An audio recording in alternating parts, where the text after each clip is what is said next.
अगले 5 साल के लिए सुल्तानपुर की सल्तनत पर कौन राज करेगा, ये तो 4 को ही पता चलेगा। लेकिन उससे पहले बीजेपी के लिए ये सीट टेढ़ी खीर साबित हो रही है।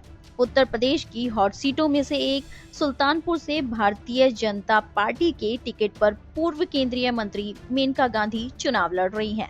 बीजेपी उम्मीदवार मेनका के सामने विपक्षी इंडिया ब्लॉक की ओर से समाजवादी पार्टी ने पूर्व मंत्री रामभुआल निषाद और बहुजन समाज पार्टी ने उदयराम वर्मा को उतारा है। सपा के निषाद और बसपा के कुर्मी कार्ड ने बीजेपी के लिए इस सीट पर चुनौती खड़ी कर दी है।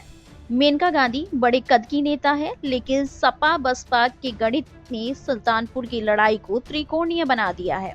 सपा ने इस सीट पर भीम निषाद को टिकट दिया था। पार्टी ने भीम का टिकट काटकर रामभुआल निषाद पर दांव लगा दिया। रामभुआल की गिनती बड़े निषाद नेताओं में होती है। रामभुआल बसपा से 2 बार विधायक और मायावती की सरकार में मंत्री रहे हैं। वहीं बसपा ने स्वर्ण उम्मीदवार के ट्रेंड को दरकिनार कर कुर्मी बिरादरी से आने वाले जिला पंचायत सदस्य उदयराम वर्मा को प्रत्याशी बनाया है। बसपा के उम्मीदवार सुल्तानपुर सीट पर 1999 और 2004 के लोकसभा चुनाव में जीत हासिल कर चुके हैं। वहीं सपा यह सीट कभी नहीं जीत पाई।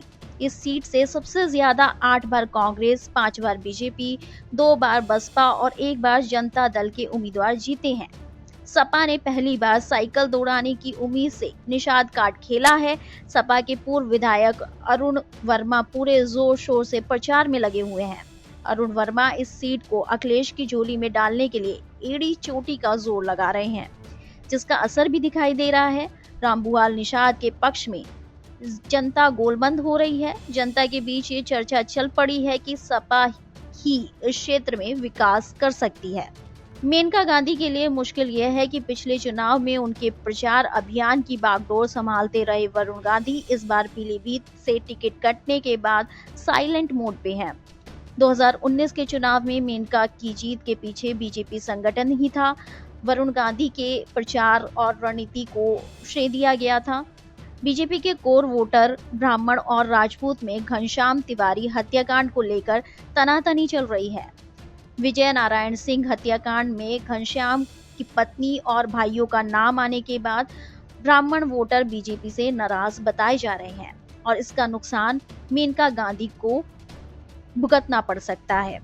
सुल्तानपुर सीट से जातीय समीकरणों की बात करें तो यहाँ करीब 2.5 लाख निषाद मतदाता है। कुर्मी जाति के मतदाता की भी अच्छी तादाद है। यह दोनों ही जातियां सुल्तानपुर में बीजेपी के लिए वोट करती रही हैं, लेकिन अब की बार सपा और बसपा के इन्हीं प्रभावी जातियों से उम्मीदवार उतारने के दांव ने बीजेपी को फंसा दिया है। ब्राह्मण मतदाता पहले ही नाराज थे, अब सजातीय उम्मीदवार आ जाने से अगर निषाद और कुर्मी वोटर भी छिटके तो मेनका की मुश्किलें और बढ़ सकती हैं। पिछले चुनाव में मेनका गांधी करीब 14,000 वोट के अंतर से चुनाव जीत सकी थी। लोकसभा चुनाव में महज इतने वोटों से जीत कोई बड़ी जीत नहीं कहलाती है। ऐसे में इस सीट पर सपा जीत का स्वाद चख सकती है।